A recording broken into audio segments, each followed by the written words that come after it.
दर्शकों, Punjab plus channel पे आपका स्वागत है। आज हम आए हैं रिनोड डॉक्टर रूप सडाना जी, जिन्होंने सारी ज़िंदगी सेवा में लगाई है और हज़ारों की गिनती में उन पेशेंट्स को जिनको नशे की कोई दलदल में था, कोई डिप्रेशन में था, उनको एक नई ज़िंदगी दी है। डॉक्टर साहब, स्वागत है आपका हमारे स्पेशल शो में।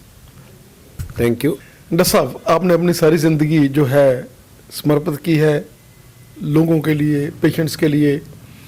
क्या कहना चाहेंगे कि आज का सिनेरियो जिसमें डिप्रेशन हर बच्चे को भी हो रहा है, तीसरा बच्चा डिप्रेशन का शिकार हो रहा है, क्या कहना चाहेंगे? हर आदमी स्ट्रेस में रहता है और उसको अपनी स्ट्रेस दूर करने का, अपनी बात को किसी को कहने का ना तो समय है, ना किसी दूसरे के पास समय है कि उसकी बात को सुने। रह के दे देकर एक ही चीज़ है, मोबाइल है, जिसमें वो अपना समय बर्बाद करता है या यूटिलाइज़ करता है। और उसकी वजह से सारे लोग आजकल टेंशन का शिकार हैं। कंपटीशन का ज़माना है, दूसरे के पास क्या है वो उसको दिखाई देता है और उसकी तरफ दौड़ता है।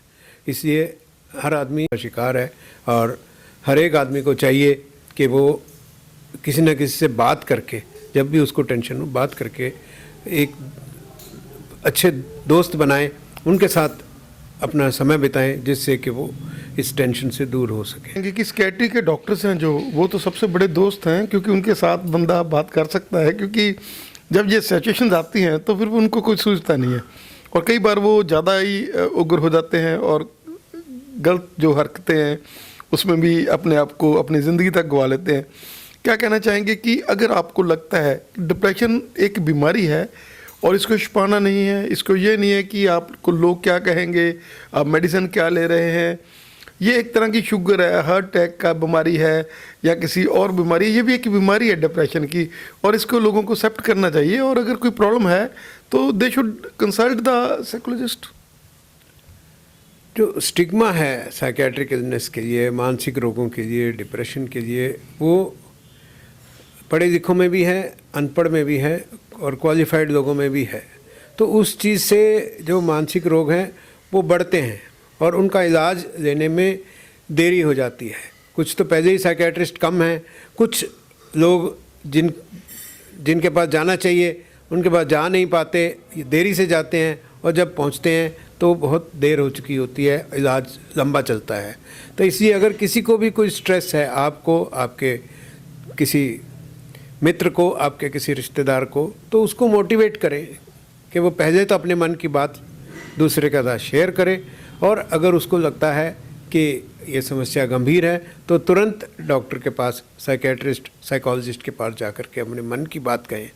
तो मन की बात कहना ही वो डायग्नोसिस हो सकता है उससे और ट्रीटमेंट संभव है। साइंस ने इतनी तरक्की की है, इतने इलाज आए हैं जिसमें दवाइयाँ भी हैं, उसके अलावा और भी तरीके हैं, काउंसलिंग है, साइकोथेरेपी है, बिहेवियर थेरेपी है, योगा है, मेडिटेशन है, जिससे जिन लोगों को तनाव है, डिप्रेशन है, वो ठीक हो सकते हैं और वापस अपनी रोज़मर्रा की ज़िंदगी में, अपने काम में वापस पहले की तरह एक अच्छे इंसान, अच्छे वर्कर साबित हो सकते हैं। तो उनको चाहिए कि समय पर इलाज लें और एक बार इलाज शुरू करें तो पूरा करें। ये नहीं सोचें कि ये दवाइयाँ नशे की हैं, ये दवाइयों से मुझे एडिक्शन हो जाएगा। ऐसा नहीं है। साइकेट्री की दवाइयाँ सारी कोई नशे की नहीं होती हैं। उनमें भी जिस तरह से बीपी की दवाई लंबी चलती है, शुगर की दवाई लंबी चलती है, अगर दवाई बीच में बंद कर देते हैं तो दोबारा हो जाती है बीमारी।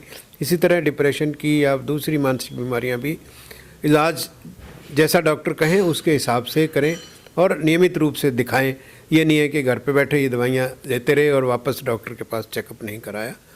तो इस भ्रांति को छोड़ें कि डॉक्टर के पास जाएंगे तो लोग क्या कहेंगे।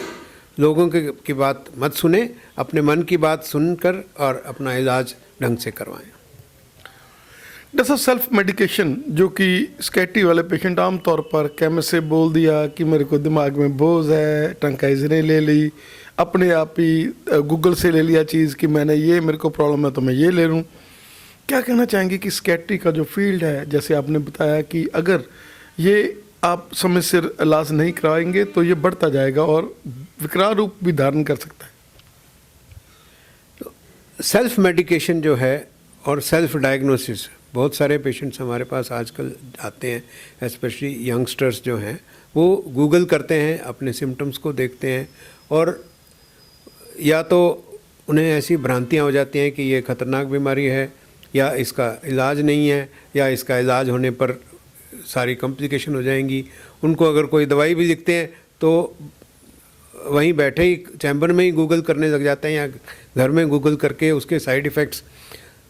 गूगल एक समुद्र है, उसमें आपको हर एक कुछ मिल जाएगा, आपको चुनना है कि मोती कौन सा है और मगरमच्छ कहाँ है। तो इस तरीके से गूगल को बेस बना करके अपना इलाज करना, अपने बीमारी के बारे में, अपनी दवाइयों के बारे में भ्रांतियाँ पैदा करने से नुकसान होता है। इसकी बजाय डॉक्टर से बात करके, डॉक्टर को पूछ करके, सलाह करके और दवाई लें।